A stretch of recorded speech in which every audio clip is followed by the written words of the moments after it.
funny friends, my funny friends, my funky friends now. My funny friends, my funny friends, my funky friends now. Starring Drew Harrison and Will Abeles.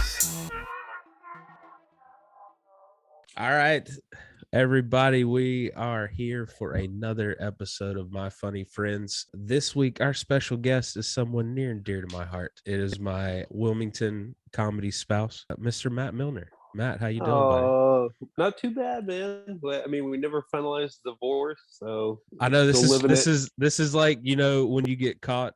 I'm sorry. I'm just sitting here. That's what I'm saying. This is like when you get caught. Yeah. This is like when you get caught with the two lives you've been living. You know what I mean? Yeah, You're like, what my the two hell is families this? just meet, and I'm like, Well, I guess I'm off the podcast. Yeah, seriously. Sorry, Will. Sorry, Will. Your marriage is a sham. You got it. we never define this. Okay. He sends To me be fair. checks every week. Yeah. Court order. Mm-hmm. You got to pay that comedy alimony. You know what I mean? You do. Yeah. What are you guys doing right now? I'm It's the just- worst. I'm- This intro. You didn't even say the name of the show. You I just said my went funny straight friend. in. I This said, is I was said an it. intervention, honestly. This Yeah. didn't feel like you said it like it was the name of the show. It felt like you said it because you were just like, well, I have funny friends and fuck off, Will. Goodbye. You're gone. And anyway, Matt's here. Yeah, he sent me a text. He's like, "Hey, you want to piss off Will later today?" I was like, "Yeah, sure, let's do it." I don't doubt that. Yeah. Yeah. Look, man, we're trying to power through this. Okay. This is we've all had rough days. I feel like emotions are high. Okay. Ooh, I think we just all need to get along because we've got a great episode for you. I know. It's gonna be a great episode. I do agree. Gonna hear about how the Regretful villains took over the independent scene in Wilmington. It's been a long time coming. You've alluded to it. And it's you- just and then you completely cut me out of the podcast so you can talk about it. You're gonna It's hear just about Divorce Dad Summer. Divorce Okay. Dad Summer. What are you messing with over there, Will Abeles? Well, I'm very tired. It's been a very long day at work. Shows here in Nashville, Oh, plus look at you. drive for too many things, too many companies. I'm driving for too many companies. So instead of taking shots, I'm eating pickled jalapenos to wake me up. ooh, okay. Spicy. Not daddy, am I Irish? It's not bland enough for you there, buddy. I did too. I'm gonna do one. Well, while Will passes away over there, Matt, can you tell us what year and where did you start stand-up comedy? Okay, it was January 20th, Ooh. 2014. Okay. It was a Thursday, and it was Wilmington, North Carolina. I had just moved there 2 years before, and I had I was living in Boone at the time. A little known comedian, a lot of people might know him today, named Kyle Kinane, who was going to be playing Oh, at he's doing okay. Yeah. I think Doing all right, he might yeah. be. He might make it. Yeah. He posted recently he's making about $2,000 a month on streaming services. I think he's doing okay. Anyways, he was playing at a little place called Nut Street, and I was contemplating driving about 4 hours to go see him for a night, knowing nobody in the town. Just going to go see him and then drive back to Boone. And then I moved to this place and I realized, oh, wow, this is like a real comedy club. And then I was like, well, how do people fucking do comedy? And then it was like, well, they have this open mic on Thursdays. And so I went probably, 10 times. And I was like, you know what? I'm not going to go back until I do it. And then when I decided that's when they were like, hey, we're closing down. yeah. That was a sad meeting, man. They pulled us. man. They pulled all the comics in, and we're having a meeting at our comedy club. Like, we're comedians. Like, they asked us to be at this meeting. Like, this is great. And then Well, Timmy I was like, was- "Thank you guys for coming. We're Well, closing down." But that yeah, could, but that could be Oh, like go two ahead. things normally. You know, like it's either like, hey, we're having a meeting because something like both things are horrible, but like Yeah. it's like a meeting of like, hey, we have to talk about what's happening in our scene, or Yeah. hey, we're shutting down. Yeah. And in a way, or bed bugs. Yeah. yeah. From the pews. Mhm. There weren't really Those- seats in Nut Street. It was like The pews and solid, folding chairs and whatever Timmy could find to get donated to Nut Street. It was Dave Stone had a singles corner. It was like the Dave Stone singles corner. Yeah, Nut Street was something, man. Well, and I had wandered in there with my ex-wife at the time on the very last night, and they were God. just, it was like a fire sale on beers. They were just giving them away. Oh yeah, Ben Roy headlined that show. And Yeah, I think I got like a 20 ounce, like, or maybe 24 ounce Heineken. And I was like, I don't want this. And they're like, it's free. And I was like, oh, okay. Well, in that case. now I love it. Yeah. At the end of the night, Timmy rolled out a tub and it was just filled to the brim with ice and PBRs. And he was like, was it that old go at it. Milwaukee tub? Yeah. Yeah. He had a house party. I don't know why he like gravitated towards me. I was not doing comedy at the time, but he just randomly gravitated towards me, and he was like, hey, my wife won this catered house party on this. It was some random date. It was like a Friday night. And I was like, yeah, cool. Yeah, I'll come by. And he was like, hey, you don't have to bring anything. I was like, I can like bring some wine or something. He's like, no, don't worry about it. We got everything. And I showed up, and he had that old Milwaukee. It looks like a can. It's like a cooler.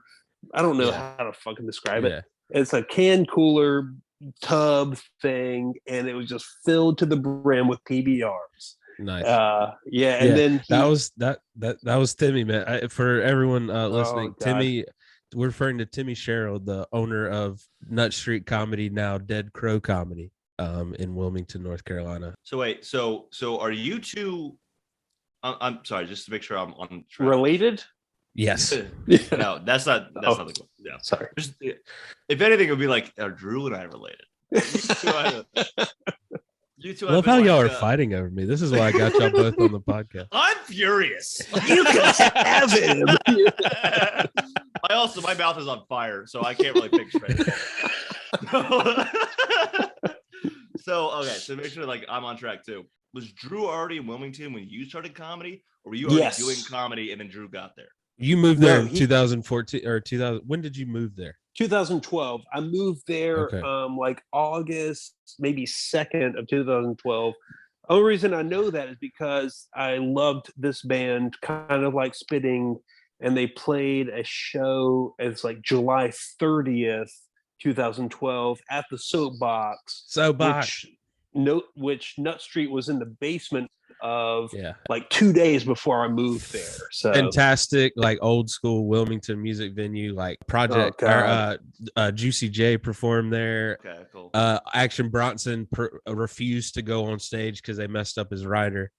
Mountain Ghost performed there. Yeah, it was an amazing venue, and we used to just walk up the back stairs after open mic, and we knew all the door people and the bartenders, so they're like, whatever, man, you know, like, oh, sick. All right, cool. Yeah, it's a really, really cool spot. Yeah. So you moved to Wilmington in August 2012. I moved in September 2012. Okay. Oh yeah, but you started way before. But I went ahead and hit the ground running when I got there. Yeah. Because I'd known the guys before, because I did the contest and done shows with them in Greenville, North Carolina before moving. So like I moved there to start doing comedy. You just moved like because Wilmington, right? Yeah.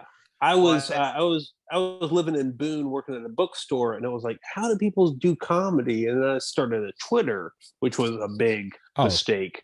Step number one, you know? Yeah, I was like, I'm gonna follow Michael Ian Black, and that's the only person I'm gonna follow, and I'm gonna put my little ideas out there and just see what happens. And nothing happened from it. But I got like from working in the bookstore, I got like this little tiny moleskin notebook, and I would just write my little ideas in there. And I was like, oh, these are gonna be fucking gold one day. Yes. I looked back on that sketches, sketches. Like 3 years ago, and was like, God, I'm so glad I did not do comedy at that time. Yeah, these are just awful. But then, so Nut Street moved to level 5, which was like a weird theater at the top of all these apartments. And the elevator works half the time. Yeah. You gotta climb 5 flights of stairs if the elevator doesn't work. And you gotta be quiet because people live there. Yeah. Well, what was the place that we went to for we went to have like a lunch and a couple drinks, and then you were Real Cafe. Yeah, so that's where we would do open mics too. You're jumping ahead. We had a couple different spots. My bad. No, you're fine. You're fine. The jalapenos. Yeah, I got you. You're very spicy right now, Will. I need you to be a level 5. You're a level 6 right now. So they would do it at level 5, and then that like petered out, and then so. No one wanted to go up those damn stairs, man. Yeah, it was literally like I remember going. I wanted to quit comedy climbing those stairs. Oh my God, it's a cool stage, but if nobody's there, it's a daunting stage. It's brutal. Like you are couple just comics up there, splattered, and I mean you got a rooftop, so you think it's Yeah. bad to get comics to come watch a show as is, but you give them a beautiful rooftop and a bar outside. and that's where they're gonna be. Yeah. Just chaos. Yeah. And then I went up there a couple times, and then I was like, I'm still not gonna do it, even though they shut down. And I said I wasn't gonna come back until they did it. And then they went to Real Cafe where we ate lunch. Yeah. And that's where I was like, okay, this is my fucking time. I'm gonna do it. I'm gonna go. I'm gonna sign up 12th, and I'm gonna go up 20th. And this is my 4 minutes of fame. And God, it was fucking brutal. Oh, it was awful. But to be fair, like Wilmington, why comics are so gravitated towards it is because now at Dead Crow, open mics are showcases. You know what I mean? Like you have such a crowd, such an audience. Like it's not a real open mic. You know what I mean? Like you get instant feedback from the crowd that lets you know if that joke's good or not.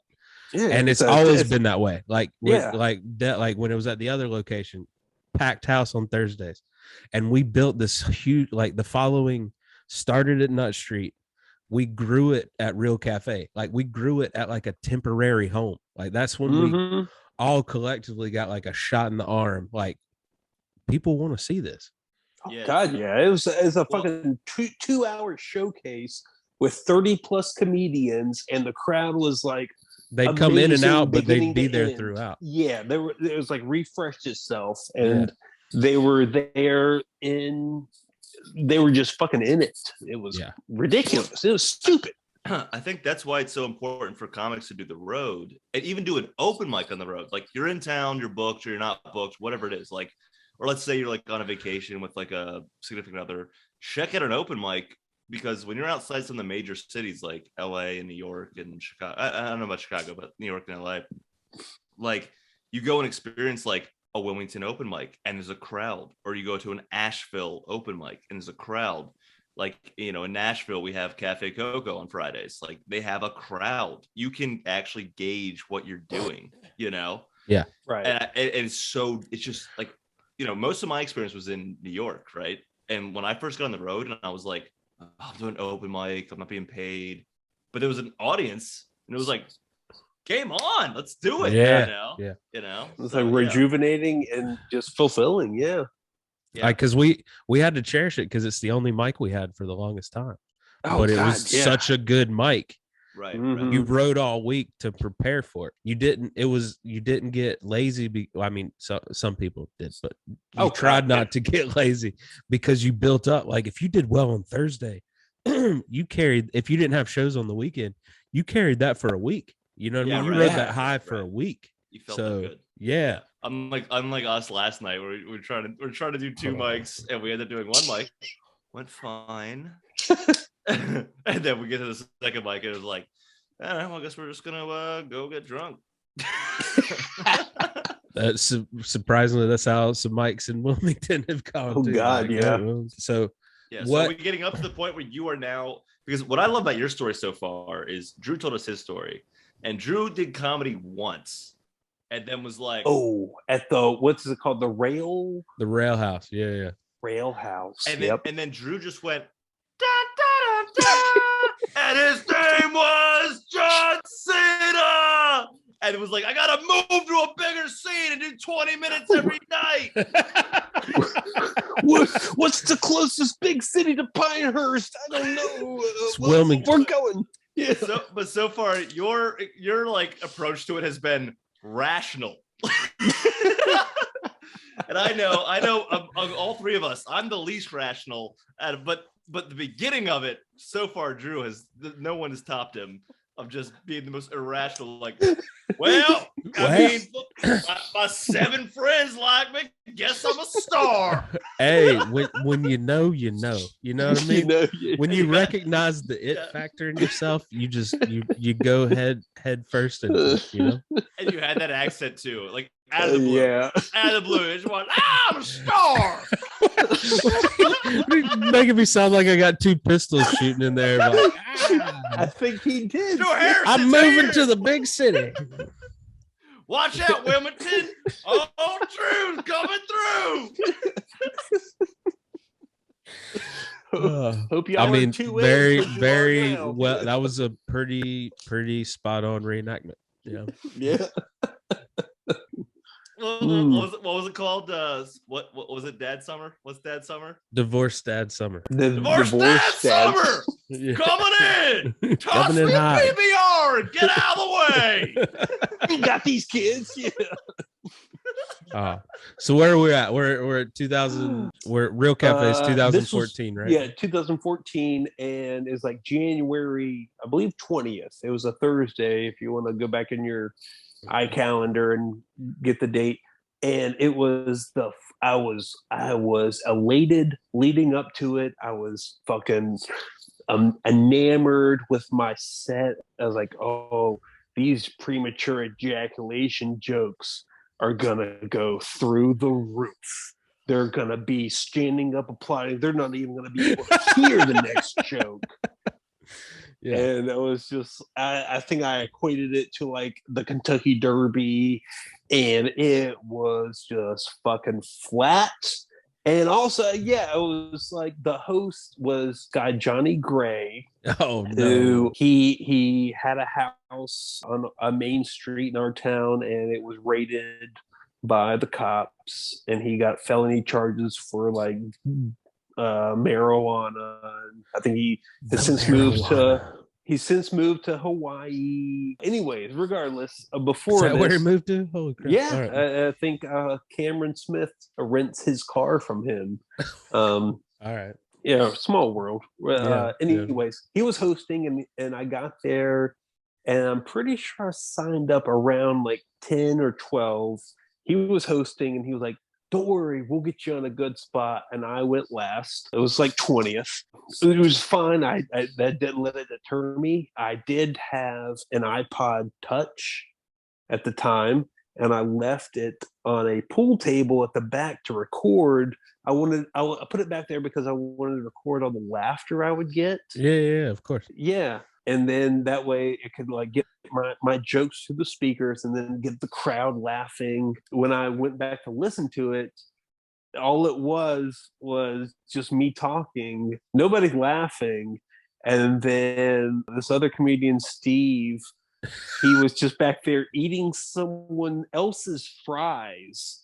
They were like, do you want these fries? And you could hear this whole exchange. They're like, hey, do you want these fries? And he said, yes, I'd like the fries. And then he's eating the fries. You hear him munching, and he says, oh, these fries are delicious. That was the most memorable thing of my first set. it was, honestly, it was perfect because like, it's like, I can't expect it to go any better because then I probably would have quit. So now or just sort of moved to another city, guns a-blazing. yeah. You know? Oh yeah. Now it's like, well, what's a smaller town than Wilmington? How about Yeah. Pinehurst? Yeah. Hey, we could have swapped. Yeah. Let's get these kids. Let's move them out. Yeah. All right. So yeah. when did you go up a couple more times when we were still at Real Cafe? Oh fuck! I went up every week after that. Okay. Yeah, Just and I got went to the in the veins. the thing with Real Cafe was the sign up was like 7:00. The show doesn't start till 8, and then someone said, "Oh, you should go down to Long Streets." Oh yeah. Wednesdays they start at Yeah. 9, and I was like, "Oh, same thing. Probably they probably signed up at 8."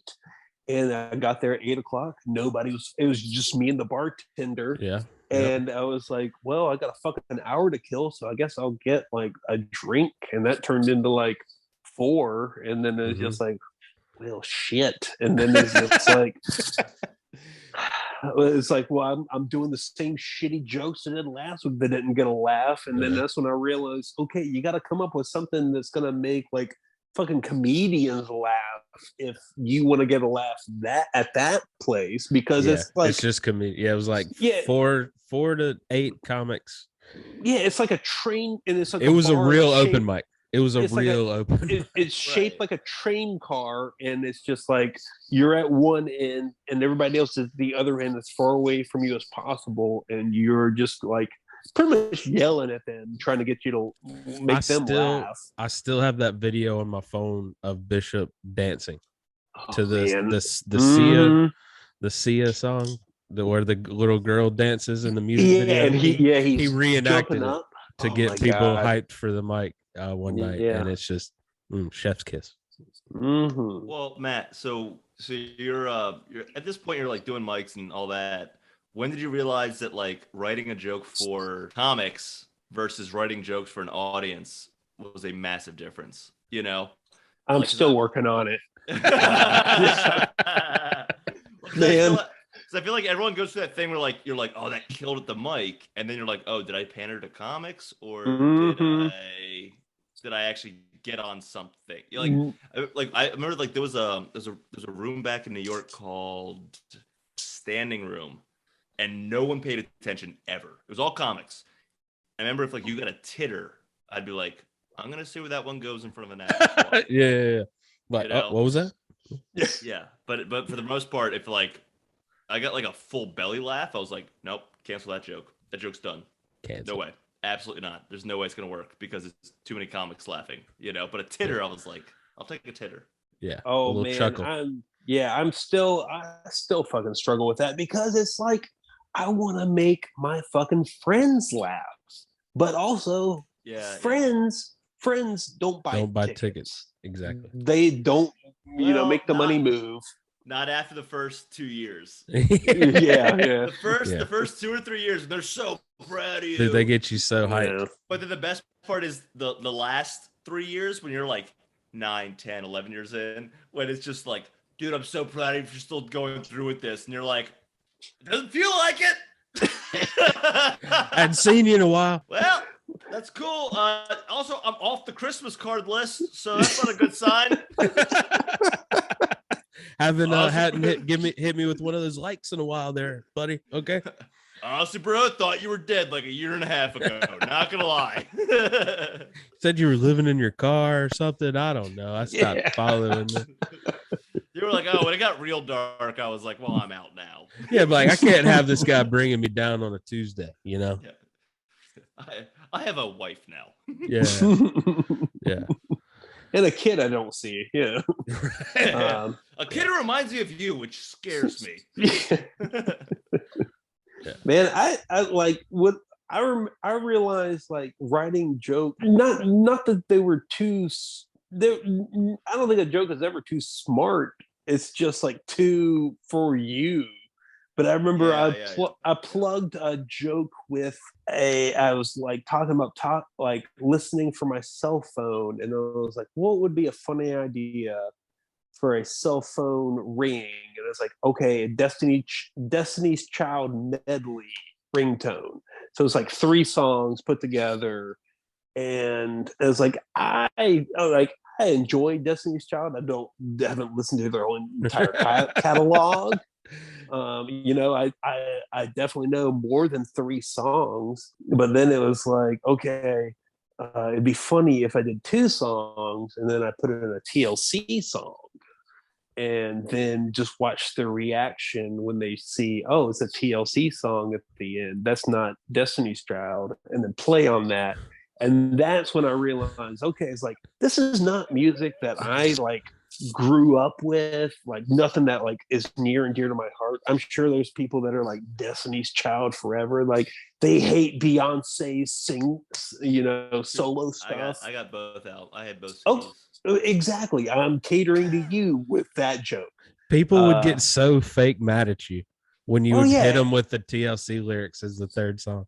And then that's when I realized, like, oh, okay, that's kind of the difference between like a crowd, like a joke for the crowd versus a joke for your friends. And I don't know, I still fucking struggle with that. It's like, I just want to do S&M for me. It's like, I want to make the crowd like, I don't know if that's funny or not, but then I know it's funny. And then everybody in the back knows it's funny. And then it's just like these little like, I don't know. You take the approach of like, I either want you to double over in laughter, or I want you to stand up and leave.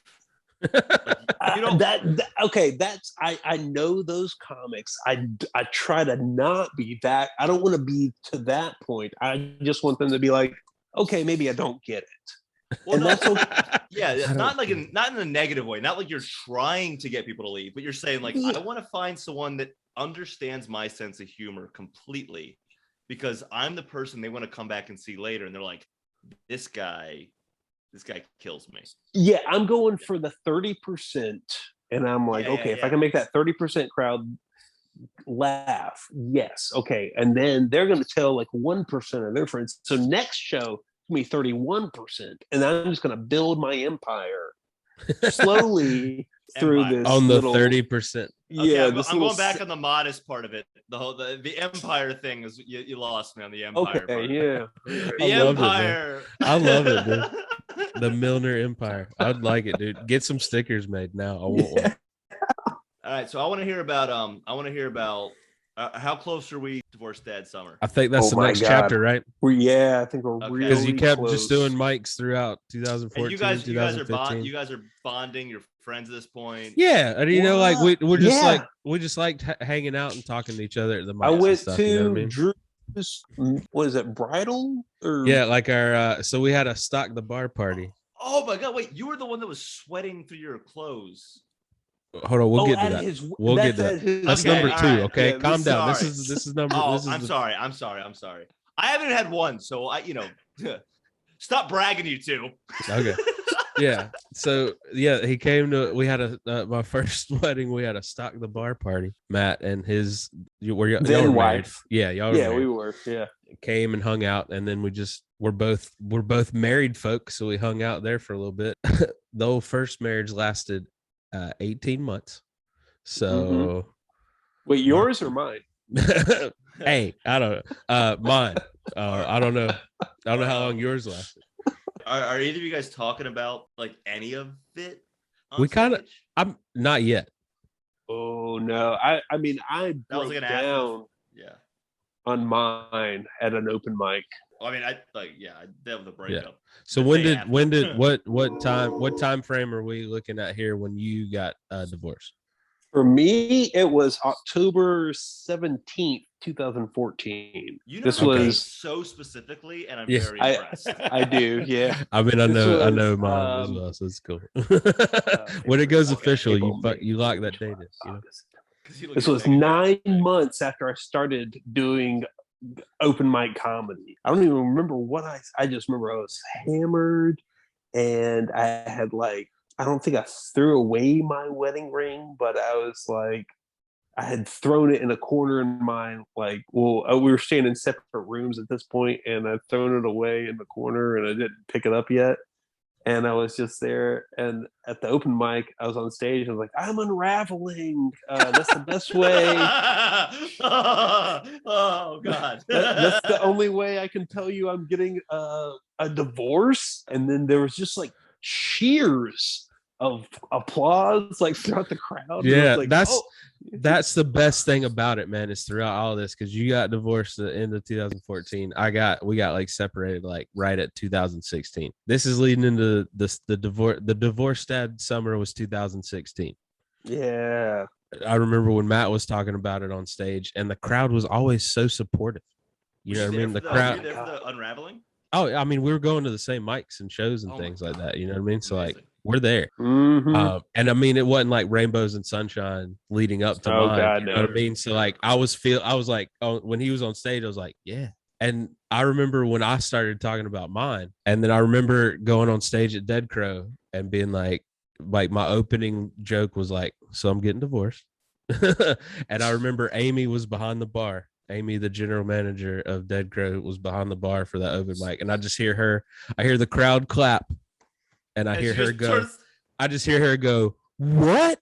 And I was like, oh shit, I forgot to tell Amy. Because I hadn't seen her yet. I was telling people as I saw them. When my ex and I broke up, like, it's not the same thing. It's not the same. Did you go through a divorce? I don't think so. It's Shut up, guys. But no, like, did you pay money to get separated? Well, sort of. Did you pay a man to tell somehow your ex-wife you're Did not you have a married sheriff deliver Somehow- papers to her? Somehow I still lost money in a breakup. I don't know. That's a whole other story for another day.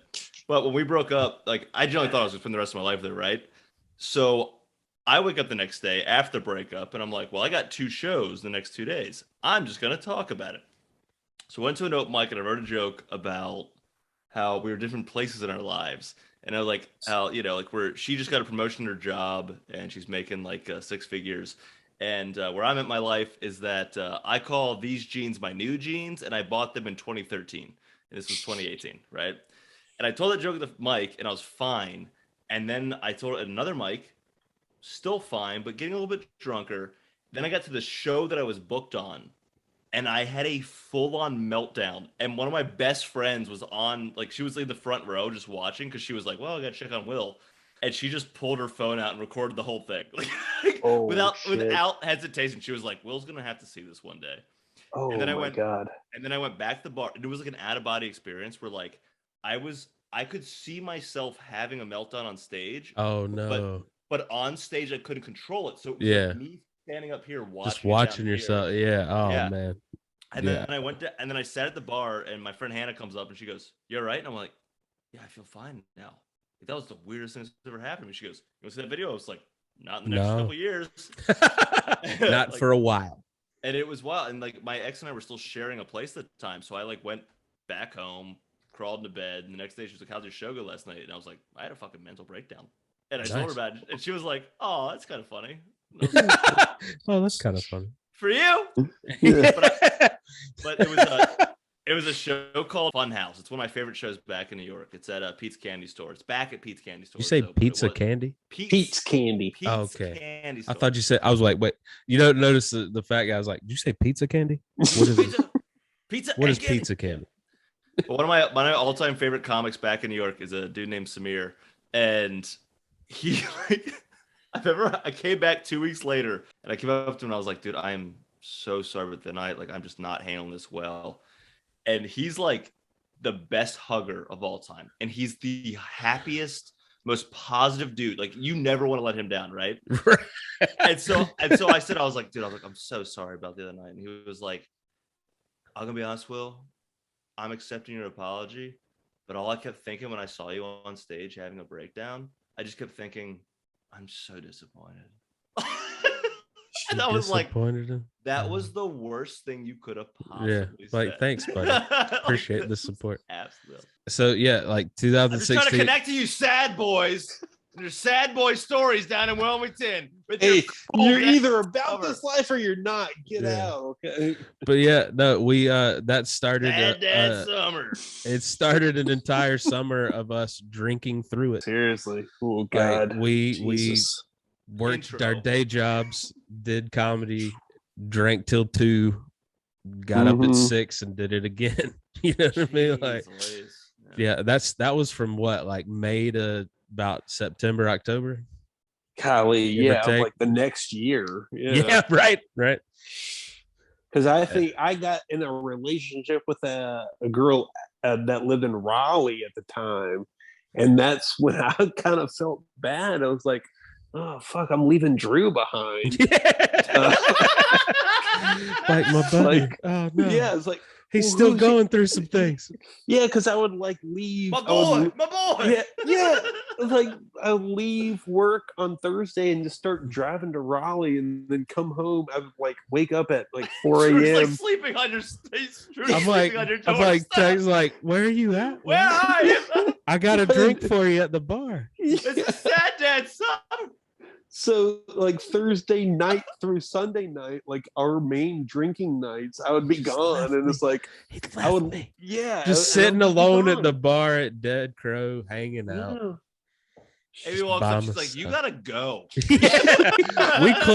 We got done cleaning like 30 minutes ago, man. Like, wrap it up. Seriously, it's 5 a.m. Yeah, and it's also Wednesday. but luckily we survived that year binge drinking, and both got into healthy relationships. So then we turned our powers into good, right, and started producing comedy shows. Okay, so that was my next question. So now we're, we are Batman and Robin. Yes, we are the dynamic duo. One of us maybe a little bit more dynamic than the other, from what I'm hearing. What? Okay, maybe not. What do you mean by that? What do you mean dynamic? Who's more dynamic than the other? I still want to know what dynamic means. I thought it was Matt, but okay, all right. I thought that was because based on like Matt leaving you behind for Raleigh. Okay. Okay. Oh. So dynamic means doing well. Got you. Okay. Oh, this is gonna be a long. Eat another jalapeno. Shut up. Yeah. Honestly, yes. So we turn it into producing shows. Your friends. Oh yeah. Yes. You're bonding. Yes. Oh bonding yeah. And sadness. You're probably having a lot of deep conversation. Looking around, you're going, all right, what's this scene need? Yes. Right. Now, how much and like is this the point where you finally start turning and going, okay, we have a lot in common. Yes. We're going through a very similar experience. Sure. Yes, we want to start a podcast. And then you also start talking about some stuff on stage? Or are you just like, let's focus on let's start not a podcast, an open mic. And you're like, let's just focus on the open mic? Or are you like, let's focus on all of it? So yeah, the open mic kind of fell into our lap. Like we started off, like there was this open mic in this basement bar called Growlers. There it is. That Lewis Bishop ran, and it was on Tuesdays, and it was a great working mic, and it didn't last that long because people weren't into it at Growlers at this particular location. Like this place was known for, I'm coming in, I'm taking 4 coffee shots to the face, and I'm going to another bar. Like it was a throw them back and get out. So people just didn't hang out for the mic. So I one of our drunken nights, we ended up at Growlers, and the bartender owned a coffee shop. He was supplying the coffee for the coffee shots. So win-win for him. He was like, hey man, that sucks that the open mic didn't work here. I'd love to get a show going at my coffee shop. And it's 2:00 in the morning. I'm waiting for my lift outside. Like I'm about to go catch my lift. Yeah. to go Okay, home. man. Okay. I was like, sure. Yeah. No, she's for sure. And he handed me his card. And luckily, I kept it. I didn't lose it like I normally would have. But I called him up like a couple of days later, and he was like, I'm for real, man. I would love to do a show. So I started we didn't have long sets. We didn't have anywhere that anyone could do 20 minutes. So I decided to book 3 comics a show. You all got to do 20 minutes. Now you get longer sets. So didn't really work at that location. Yeah. It was like, hey, I'm gonna do my hot 4 minutes and then talk to the crowd for 16. And the crowd was comics, so it was brutal. It's like that's still a thing. Like I had a feature recently, fantastic comic, really talented, did a great job. But as a feature, you don't want to do a lot of crowd work, Right. right? Like unless the host says like, "Hey, I'm doing crowd work, you do crowd work. We'll just do this," right? But I don't do crowd work, and the feature doesn't have enough material to actually do 20 minutes. So they did like maybe 10 minutes of material and then 10 minutes of crowd work, and it was like, well, now I have to go convince the audience that they're about to see a headliner set without crowd work. Yeah, I'm not going to talk to you anymore. Yeah, so I get that. Yeah, no. So I mean, we tried and it didn't go that well. It was kind of like off of the main road, you know what I mean? Like it didn't get a lot of it shined in the morning. You know, people got their coffee there. That was what they did. But trying to do a comedy show at 8:00 at night didn't pan out. But they're like, we're building this new location. It's right on College. It's people like it's heavy traffic. It's across from the university. Yeah. They're like, it's a beautiful location. We'll get you guys in there as soon as we're up and running there. So that's when I turned to Matt and I was like, hey man, they want me to do the show. Would you like to partner up with me to do this? Because I want this show to be run pretty well. I need another set of eyes and also, you know, help running it and getting and booking it and, you know, getting the sound equipment there. You know, like so much to do with the show. It's nice to have that partner in crime. So that's when we started the Hot Dog Gang. There it is. There they are. Forgot about that. You guys you selling t-shirts? No, but we had biker vests, homemade biker vests. Hell yeah, you did. Hell yeah. Because we had to roast battle another rival comedy duo, the Cute Boys Club. Cute Boys Club, yep. Who was it? It was Troy Coleman and Jack Nelson. Troy's out of Atlanta now, and Jack's in Wilmington tearing it up, from what I've been hearing. But yeah, it was a Cute Boys Club versus a Hot Dog Gang. And then the more we produce shows and the more we put stuff on, we kind of are like, why are we called the Hot Dog Gang? Mm-hmm. Like this is ridiculous. Because it was sad. It was sad dad summer. It was. It was like the hot dog gang. Yeah, it makes sense. It's like you like both standing over a over a grill, just talking shit on a hot dog. Like I mean, we drank our dinner most nights, so I don't know where the hot dog came from. But so we tried to come up with a new name, and I have a terrible, not a terrible. It's not. I love it. I have villain tattooed on my arm right there, and Matt has regrets tattooed on his. So thus was born the Regretful Villains. You know, and that face says it all right there. I thought I was like excited to hear the backstory, you know, and now I'm like, now you heard it. We both got those tattoos during Divorce Dad Summer. I'm just gonna drink this whole thing. Yeah. Oh, yeah. But we produced that show at the Lucky Joe's coffee shop. It was when Wilmington was going through a phase where gimmick shows really worked. You know what I mean? So you could not book just a regular comedy 2017 leading in yeah. And so gimmick shows are slowly making their way back. Yeah, it's all cyclical. We tried all the gimmicks, dude. We had a shot collar show where comics put on the shot collar. This is we did the speed joking. It was like speed dating, but you told your jokes and then you got randomly buzzed and you had to walk off stage. Like you had to end your word and just walk off stage. Yeah. Golly. We had that was a fun one though. I had a lot of fun. That one might work again. I don't know. Yeah, I had a storytelling show in the basement. You know what I mean? Like it was, but the one our baby that Mr. Abeles you're now familiar with, our pride and joy, Stone Cold Sober. Stone Cold Sober. That was a good one. Golly, that was a good one. Still is. Yeah. We had some times doing that, man. Shout out to Bombers. They're now the Hop Yard. Hop Yard. Yep.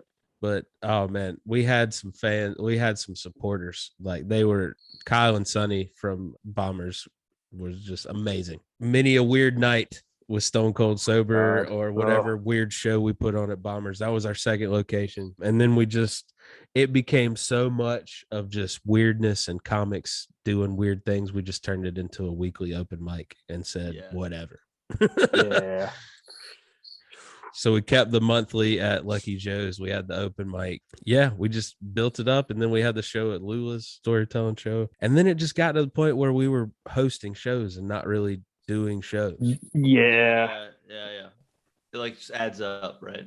Right. Oh golly, yeah. It's like, what are you really doing other than just like going up, like trying to like fit 2 jokes into welcoming people to a random place that they might or might not have known comedy was going to happen. Yeah. And then it's like, okay, and here's these people. And it's just like, Yeah. Here's these people that are probably going to offend you. So, yeah. Yeah. Well, that's also the tough part is, you just like, you get to a point where you're hosting so much and producing so much that all you're thinking about is the audience and like trying to just get them pumped. But then you stop thinking about your set. You stop thinking about your performance. Oh, yeah. Also could be an ego check, which I think is a good thing, you know, but yeah, I get it. Yeah. I understand.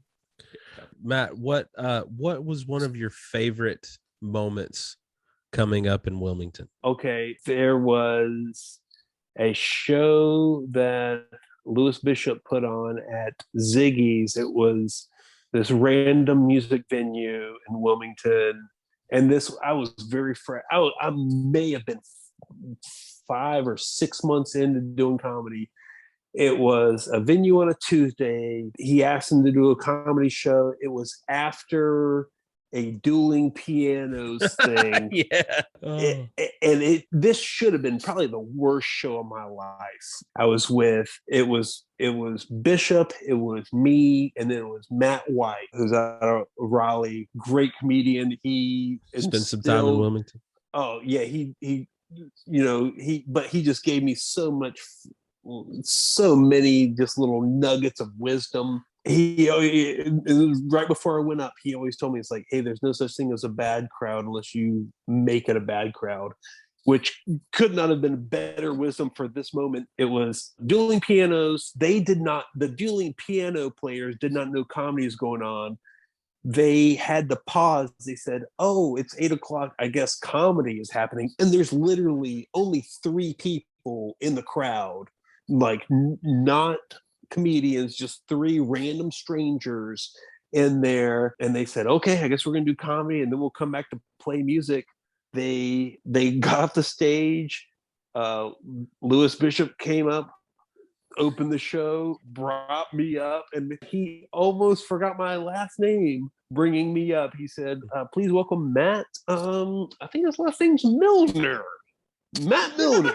And it was just the 3 people that were there were sitting as close as they could to the stage. And this was like a pretty fucking big, it's like a venue. Warehouse kind of looking thing. Yeah. And 6 months in, I think I was doing like maybe 10 to 12 minutes. And I probably literally only had like maybe 5 minutes of funny, actual like non-dick joke, literal funny. But they fucking laughed at and they made me feel like I was the fucking funniest guy ever. Like they were like throwing their heads back, laughing, having a great time. The fucking bartenders kind of came out. They were like laughing. Those bartenders were always so supportive, man. I was always pumped. Piano players, they were just gone. I don't know where they and then it was like, okay, that built me up. And then Matt White came out, he like headlined that show, and it was fucking 5 people all together.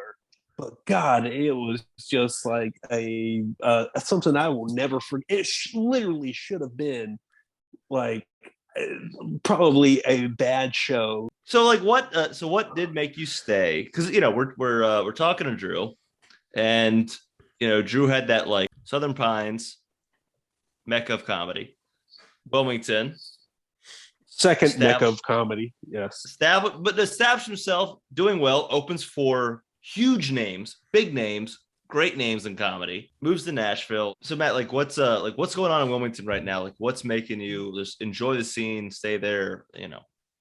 I guess. Honestly, I mean, it is very do it yourself. I mean, it's a real get out of it what you make it.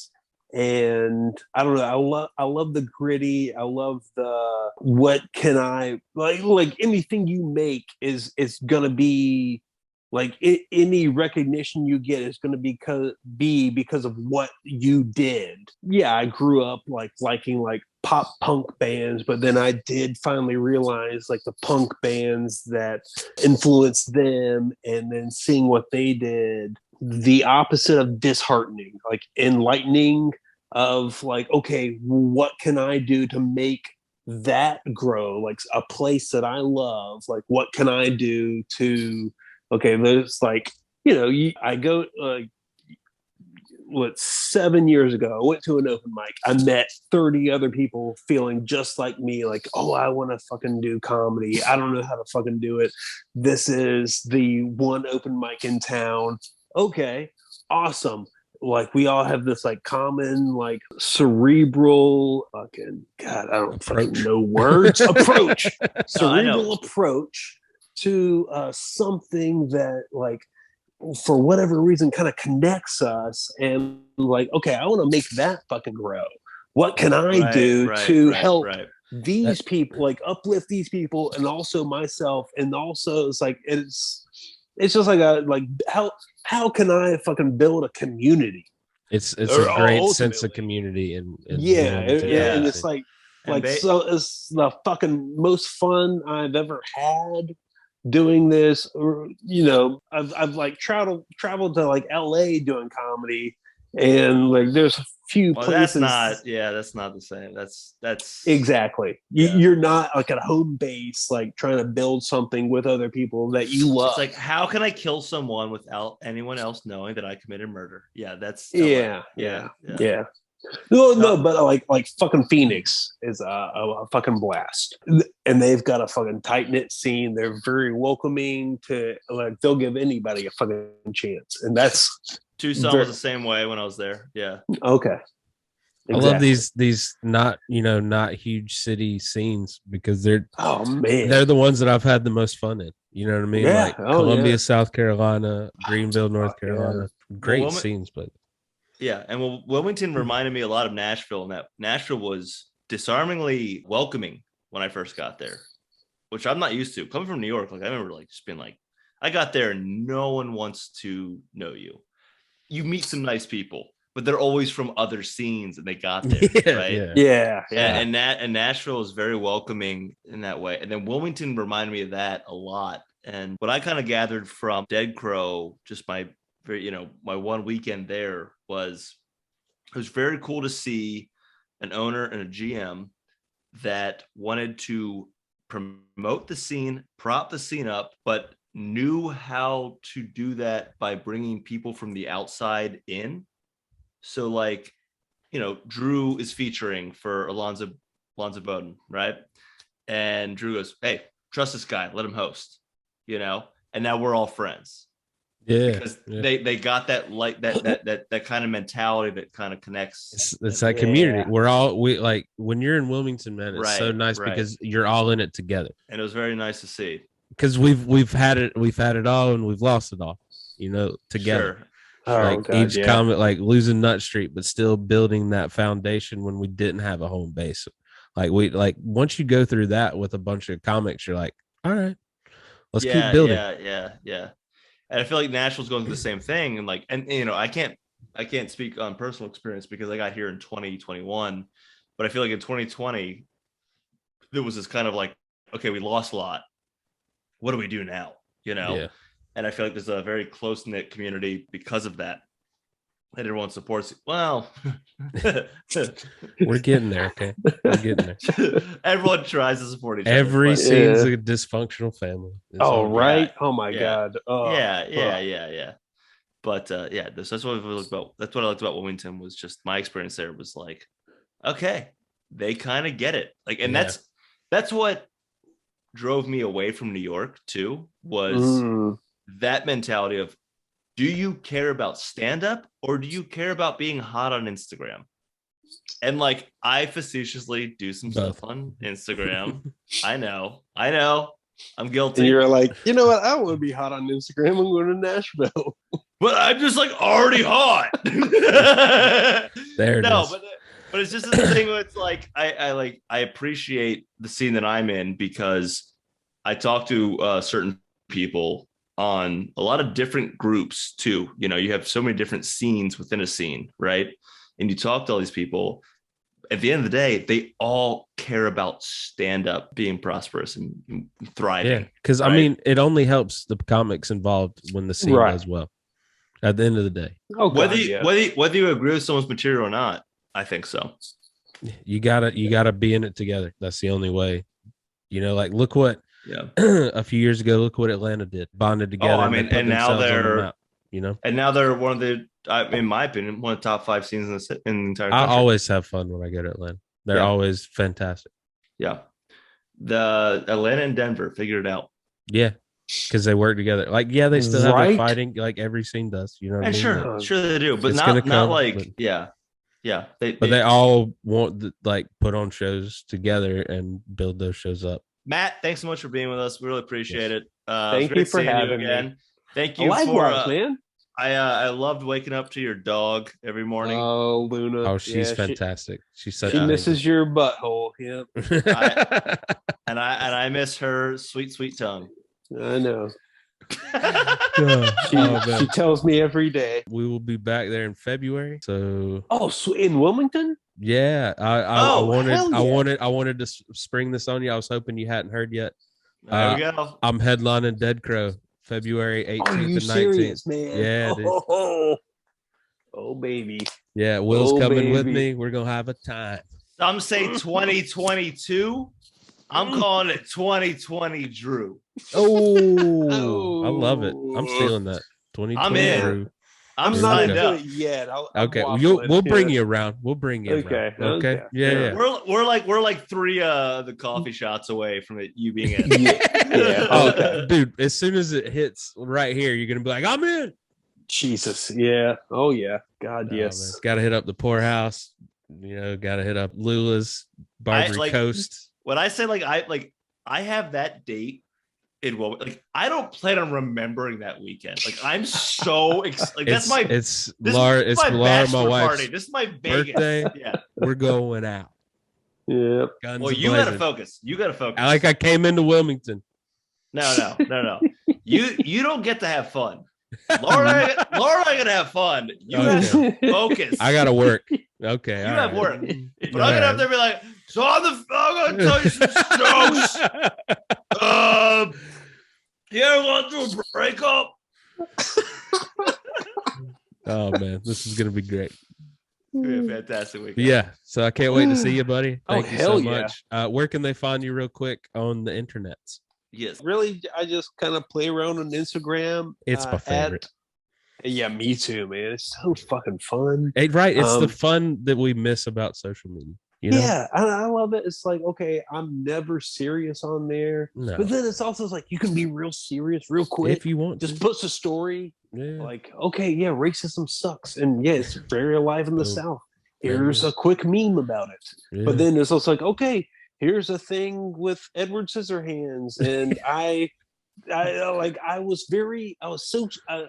did a Google search and I was like, okay, someone has had to have put Caesar dressing on his hands, so he's Edward Caesar hands.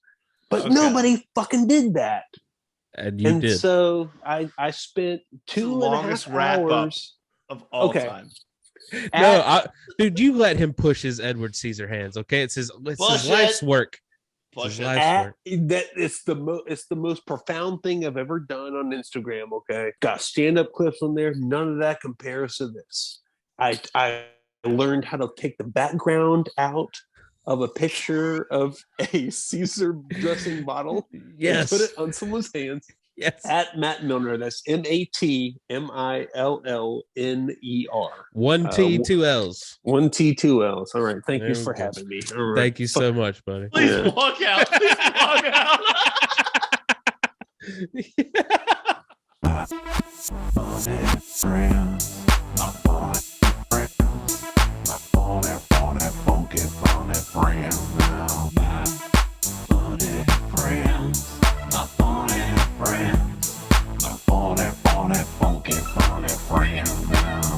They're not Like, really. It's okay. You're looking at Instagram, yeah, like I'm wearing like a white fringe leather jacket.